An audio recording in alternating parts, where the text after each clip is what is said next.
otamiz chetda biroq. Jannat onalar oyog'i ostida-ku deysar. Jannatni istaganlar onasini rozi qilar. Ona buyuk, muqaddas, shubha yo'q bu fikrga. Biroq otamiz ham bor, ular ham jannat.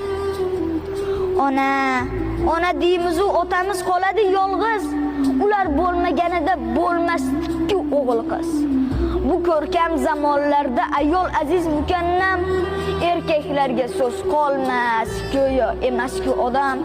Otalarning hurmati o'soyga qo'ymaymiz, lekin onamiz ko'nglini har soniyada o'ylaymiz.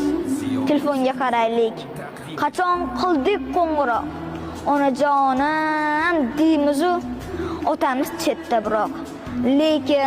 Lekin shunda ham bizni teng ko'radi otamiz, lekin mehri teng emas, ona butul hammamiz. Bolalikda, so'xlikda biz uchun bor bo'lgan. Uyga sosibgina isnon olib kirgan. O'qitdi-ku kam qilmay ko'nglimizni so'radi. Sal olis bo'lib qolsak, ko'nglimizni so'radi. Ona davlatdir, bu qadarki foydamiz. Qirolicha onalar-ku, sultonlar-ku otamiz. Sulton bo'lmasa davlat bo'lmay qoladi. Onani ona qilgan aslida otalarimiz bo'ladi. Ikkisin teng ko'raylik.